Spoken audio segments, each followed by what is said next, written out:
যারা যোগ দিয়েছেন তারা এই রায় নিয়ে কি প্রতিক্রিয়া দেখাচ্ছেন? গালিব, 2024 সালের জুলাই আগস্টে যে গণহত্যা হয়েছিল সেই গণহত্যার রায়, প্রথম রায় কিন্তু আজ ঘোষণা হয়েছে, যেখানে আমরা দেখেছি সাবেক প্রধানমন্ত্রী শেখ হাসিনা, স্বরাষ্ট্রমন্ত্রী আসাদুজ্জামান কামালের মৃত্যুদণ্ড দেওয়া হয়েছে। তারই প্রতিক্রিয়া আমরা চট্টগ্রামে দেখতে পাচ্ছি। এখানে কিন্তু একটু আগে, অর্থাৎ 4টার আগে থেকেই ছাত্র জনতা 2 নম্বর গেটের বিপ্লব উদ্যানে এসে জড়ো হয়েছে। একটু পরে হয়তো আনন্দ মিছিল শুরু হবে, তবে তার আগে আমরা দেখেছি এখানে মিষ্টি বিতরণ কার্যক্রম ছিল, মিষ্টি একে অপরকে মিষ্টি খাইয়ে দিচ্ছিল এবং তারা এই রায়ে সন্তুষ্টি প্রকাশ করেছেন। এখানে অনেকের সাথে আমরা কথা বলেছি, তারা বলছেন যে এই রায়টি ছিল বেশ প্রত্যাশিত এবং প্রতীক্ষিত এবং সেটি তারা পেয়েছেন। শেখ হাসিনার যে মৃত্যুদণ্ড আশা করেছিলেন সেটি হয়েছে এবং তাতে তারা তাদের সন্তুষ্টির কথা জানিয়েছেন। এবং একই সাথে তারা আরেকটি বিষয় আমাদেরকে জানিয়েছেন, সেটি হলো যে এই 2 জন আসামিকে আজকে মৃত্যুদণ্ড দেওয়া হয়েছে, তারা দুজনেই কিন্তু পলাতক রয়েছেন। দ্রুত সময়ের মধ্যে তাদেরকে দেশে এনে এই রায় কার্য করার কথা বলছেন ছাত্র জনতা। এবং তারা বলছেন যে শেখ হাসিনা শুধুমাত্র জুলাই আগস্টে গণহত্যা চালিয়েছে তা নয়, গত 17 বছরে নানাভাবে নির্যাতন, নিপীড়ন, গুম, খুন, নানা অপরাধের সাথে সে জড়িত ছিল। হাজার হাজার মানুষকে সে গুম করেছে, খুন করেছে, হত্যা করেছে।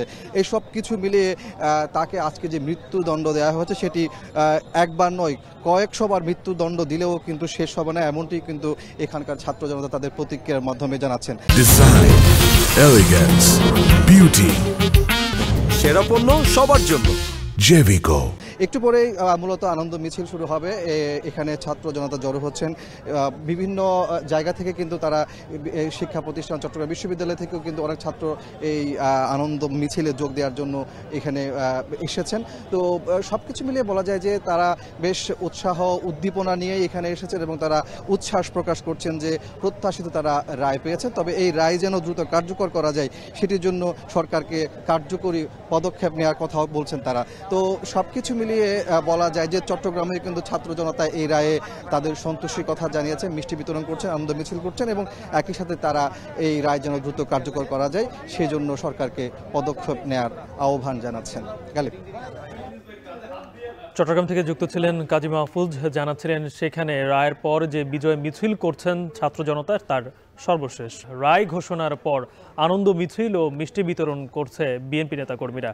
এছাড়া রায়ের পর বিশৃঙ্খলা ঠেকাতে নগর জুড়ে নিরাপত্তা জোরদার করেছে আইনশৃঙ্খলা বাহিনী। এ নিয়ে আরও বিস্তারিত জানাতে গাজীপুরের টঙ্গী থেকে যুক্ত হচ্ছেন ইফতেখার রায়হান। ইফতেখার, কি অবস্থা গাজীপুরের? সব জায়গায় আমরা দেখছি যে আনন্দ মিছিল হচ্ছে, গাজীপুরে আনন্দ মিছিলে যারা অংশগ্রহণ করেছেন তারা কি বলছেন, আর নিরাপত্তা ব্যবস্থা আসলে কেমন দেখছেন শহর জুড়ে? গালিব, ঠিকই বলেছেন, মানবতা বিরোধী অপরাধের মামলায় ক্ষমতাচ্যুত সাবেক প্রধানমন্ত্রী শেখ হাসিনা এবং সাবেক স্বরাষ্ট্রমন্ত্রী আসাদুজ্জামান কামালের মৃত্যুদণ্ডের রায়ের পর কিন্তু গাজীপুরের বিভিন্ন এলাকায় আমরা দেখেছি আনন্দ মিছিল করেছে বিএনপি এবং এর অঙ্গ সহযোগী সংগঠনের নেতাকর্মীরা। কিছুক্ষণ আগে বিএনপি নেতাকর্মীরা নগর জুড়ে একটি মোটরসাইকেলের একটি শোডাউন করেছেন। এরপরে তারা কিন্তু এখন নগরের এই টঙ্গী বাজার এলাকায় সেখানে কিন্তু তারা কিন্তু স্লোগান দিচ্ছেন এবং তারা কিন্তু মিষ্টি বিতরণ করছেন। এবং এই যে মিষ্টি বিতরণ এবং যে আনন্দমুখর পরিবেশ, তাদের সাথে আমরা কথা বলেছি, তারা যেটি বলছেন যে মূলত যে এই যে দীর্ঘ 17 বছর যে 17 বছর যে তাদের যে নিপীড়ন শিকার হয়েছে, সেই নিপীড়নের পর এরকম একটি রায়, সেটি ঐতিহাসিক রায় বলে তারা প্রকাশ করছেন। এবং তারা কিন্তু আমরা দেখছিলাম যে বিশেষ করে যারা শ্রমজীবী মানুষ রয়েছেন, খেটে খাওয়া মানুষ রয়েছেন, তাদেরকে মিষ্টিমুখ করাচ্ছেন। দলীয় নেতাকর্মীর বাইরে মূলত তারা বলছেন যে এই আনন্দ সারা দেশের মানুষের সাথে ভাগাভাগি করার জন্য তারা এই কাজটি করছেন। এবং এখানে কিন্তু আমরা দেখছিলাম যে রিক্সা শ্রমিক যারা রয়েছেন তাদেরকে কিন্তু মিষ্টি বিতরণ করা হচ্ছে। এবং এই যে যখন অবস্থা, একদিকে আনন্দমুখর পরিবেশ, অন্যদিকে আমরা দেখছি যে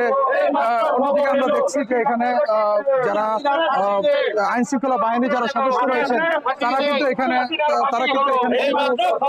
মিষ্টি বিতরণ, আইন শৃঙ্খলা বাহিনী যারা সদস্য রয়েছেন তারাও কিন্তু এখানে উপদেষ্টারা রয়েছেন এবং এখানে আমরা দেখছিলাম যে শিশু থেকে শুরু করে বৃদ্ধ, নারী পুরুষ সকলের মাঝে কিন্তু বিএনপি নেতাকর্মীরা মিষ্টি বিতরণ করছেন এবং এখানকার বিএনপি নেতাকর্মীরা যেটি বলছেন 17 বছর যাবৎ এই ফ্যাসিস্ট সরকারের আমলে দমন নিপীড়নের শিকার হয়েছেন তারা এবং সেই দমন নিপীড়নের আজকে অবসান হলো এবং তারা বলছেন দ্রুত যেন এই মামলায়